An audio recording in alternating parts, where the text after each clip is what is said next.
So hi, I'm Jill from Kittywinkles, and in today's episode I'm joined by Shannon and Leslie, and we're going to talk about the fact that parenting is exhausting, but it doesn't always have to be. There are support networks out there, and you can use childcare as part of that village. So we're going to start the conversation off, ladies, with our first question, which is, why is parenting so exhausting, and why do so many parents feel guilty for needing support? Well, I think for me anyway, like part of it being so exhausting is nearly the expectations that we place on ourselves to get it right or be perfect. And like my job, my whole role, my whole life was parenting support for people. So when I became a parent, I swore that I was going to be the most perfect parent that ever existed. I was going to get it all right. I was going to do all the right things. And then what happened is that I got very burnt out very quickly, because what I hadn't factored into that was actually my own well-being and taking care of myself and looking after my needs, and not having seen that as a fundamental aspect of being the parent I wanted to be. So for me, I became like shouty mum and reactive and snappy and irritable and resentful, and that I wasn't going to be. And you, Shannon, you have 3 children. Yeah. I have 3. Leslie, you have 4. Ding ding, winner. You get the extra badge.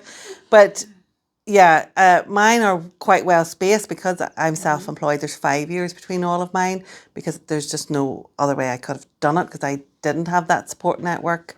I'm self-employed, David's self-employed. My mum died quite young, and like I just didn't have that, so I kind of felt like I had to have that space between. Yeah. So that was one of the things that I did, but not everybody has that as an option. I know, Leslie, you've just returned back to work quite recently, within the last few years, but that was something that you did. You actually took on work to be less exhausted. Yep. In one way, yeah. But it is less exhausting. It is just going to work. It just freshens your mind. You're out. You're talking to people. To grown-ups. Yeah, like whenever you're sitting in the house, there's like you're cleaning. There's only so much cleaning you can do in a day, and so much organising of a house. You need to be out. You need to be speaking to people. Like I've found that my confidence alone has grown just by going out to work again. But you still do a lot of clubs and things in the evening. That is where it does get exhausting. Yeah. Like I can go to work all day, but it's the evening times. Like you're continuous to run after children's clubs here. It's like nearly all week. You maybe have one day off. Yeah. But thankfully, I do actually have that support. Like in work, like I can work my times around the trainings. If I need to get away early, like I have a set day. Like last year, on a Wednesday I finished at 5. So I was find somewhere flexible. So the hours you can work around it. I have support from the kids' grandparents. My family now live in Ballymena, so they're not really there for the support. But the other grandparents are very good. The aunt's very good. I have my friends. Like she's brilliant as well. So we do have a lot of support. So between work and like the kids' grandparents and their aunt and friends, like you do manage it. And so I think we all are aware now that there's that myth that you can have it all.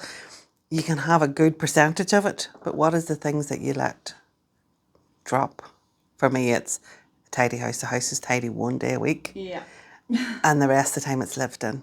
I think in the early days of parenting, like it was them expectations that I was going to be everything to everyone, and realising you need to meet your own needs. It needs to happen. So yeah, the housework needs to go to the side for a period of time. Because you need to go and meet your friends and laugh about silly things and until your sides are sore, and don't use that excuse, well, I haven't done the floors since last Friday.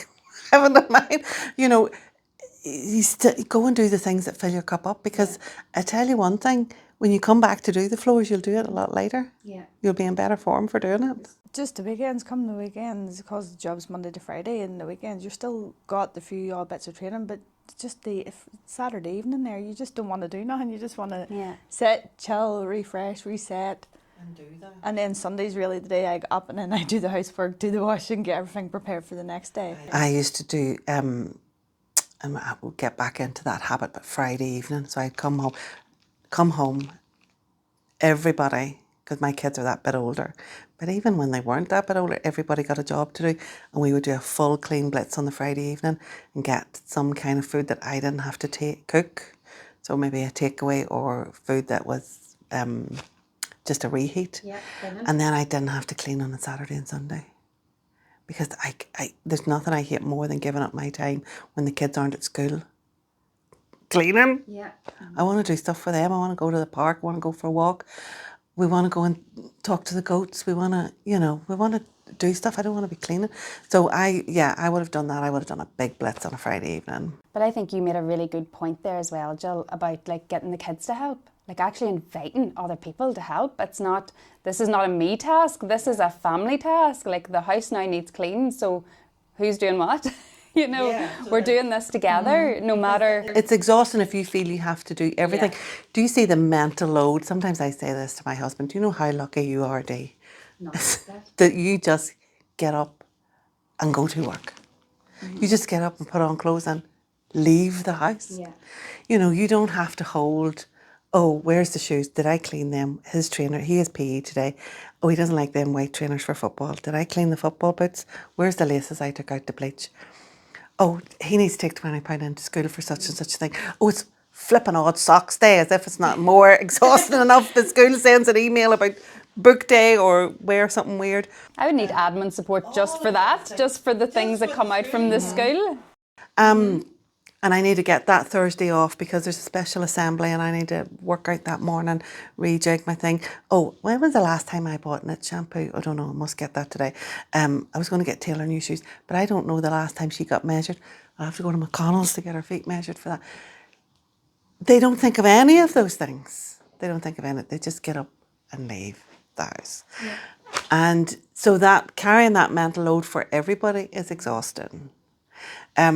Is there a way of trying to minimise that? Any answer to this? I'm asking for me. Any answer tips? I think for me, it's the acceptance that there maybe isn't a way to get that mental load away. That's nearly just how we're built, to kind of think about everybody and know all of them things, like where the cuddly toy is, who needs a new hat for the winter. But then if I'm carrying that mental load, how do I deal with the practical tasks then? So for my husband and I anyway, I would say that I delegate a lot of the practical things within the house to him, and I'm nearly the manager or keeping everything kind of ticking over and together, whereas I might order the shopping but he'll go pick it up and put it away, and I might put on the wash but he'll finish and make sure that he's put all the clothes away, so I delegate them to him and we agree that, so that then I do have the mental load but I'm not actually carrying all the practical side of it as well. So that's so interesting, but then if you're on your own, this is why you need the village. This is why you need all of the support networks that you can get. And, use your childcare provider. That should be another backup that you can give those practical things to. I know you had Jack with us at a time, your son, and all three of mine went through Kitty Winkles, but also, we're here for those extra things. So we've had mums that have said, oh, I forgot she has a birthday party. Could you drop her at the leisure centre? Could you get a present from Tesco's on the way? Or, I feel rotten because Johnny wants to go to football practice after school, but I can't get out of work to pick him up at 4. We've went and picked them up for those 6 weeks at 4 o'clock. Yeah. Because you shouldn't feel that your children are missing out because you're working. Yeah. And you shouldn't feel that they're missing out if you're away on a trip or something like that. So take the girls' trip, go and do the training that you want to do, go with your mum or your sister or connect with the people that fill up your cup, but rely on that village, your connections to do the school pickup, to send home an extra dinner, to help you out with an extra day. And think of your childcare provider as part of that village. We can do that as well. Because I think why is it that we feel so guilty about doing things for ourselves? Is it hardwired that the mum should be the sacrifice? That you're only a good mum if you're sacrificing yourself? And I think we've very much been taught, get up and get on with it. Do you know? Yeah. So actually asking for somebody to help you nearly feels like a weakness or like as if I'm failing in some way. But I know just from my friendship circles, I love when they say to me, oh, can you keep the kids because I need to do X, Y, and Z or something's come up. I'm like, yes, of course I can. Let's do this. Like, women supporting women. So like, I try to hold on to that feeling that I have when they ask me for support, knowing that that's the same feeling they're going to get whenever I ask them for support. I just know that I'm a better person once I've filled up my own cup. And that could come from lots of different things. That could come from, okay, like I did a really handy tea. It was fish fingers and oven chips. But I wanted to go and do a bit of gardening, or I wanted to set up the greenhouse, or I wanted to do something that filled my cup. It's okay. Nobody is going to be malnutritioned because they had fish fingers some night for tea or cereal. Yeah. Don't beat yourself up. If you have to run out to training and they're eating dry cereal in the back of the car, it's okay. And your kids will love that. Like that is the things they'll remember. It's one of the reasons why we do home cooked meals in Kittywinkles. Because me as a parent coming home, if I was running back out to training or meeting, and I knew, okay, if I'm relying on a time efficient dinner that I've had to pull out of the freezer, they've had a really balanced meals all day at nursery. And so I didn't feel bad about that. And it's another reason is we don't have any televisions in our creche, because sometimes at the weekend to get something done, you put the TV on for 45 minutes. To get peace to talk to your friend, to get to finish a book, or to get to even just peace to clean the kitchen if they're in the living room with the TV on. And so you shouldn't feel bad about using that, because they haven't had TV the whole time they've been with us at daycare. Those cheats are for you to use to make your life easier, not for us, because you're paying us to do it the harder way, for want of a better term. But it means that you should free yourself up from that. And once I started to let go of those things, I really noticed that if I went and did those things that fill me up, I wasn't as reactionary, I wasn't as snappy, I didn't hold any resentment for the things that I was doing for them. Yeah. I was coming back the best version I had. And more to the point, I had something to contribute, I had something to say. My experiences, what had happened, who I'd spoke to that day. And I felt there was more meaningful conversations then happening for the family. And you're setting an example, especially for your girls, that narrative is changing. You don't have to be in the ground suffocating to be a valued member of the family. Absolutely. Do you feel that narrative has changed? Yes, definitely. It's just so different now, so it is. You were saying about your confidence growing with work, and when you took that time for you, do you see that representing back in your parenting then as being a more confident parent? Yes, now I'm just teaching them the confidence that's come off me now, instead of just being this wee person that sat in the house and quiet. Spoke to maybe about 3 or 4 people at the school, and that was really it. That was the daily adult conversation, was literally 10 minutes in a day. And because what we're not saying here is Leslie's just entered the childcare as a profession. Where you did your training with John 6 years ago. Yep.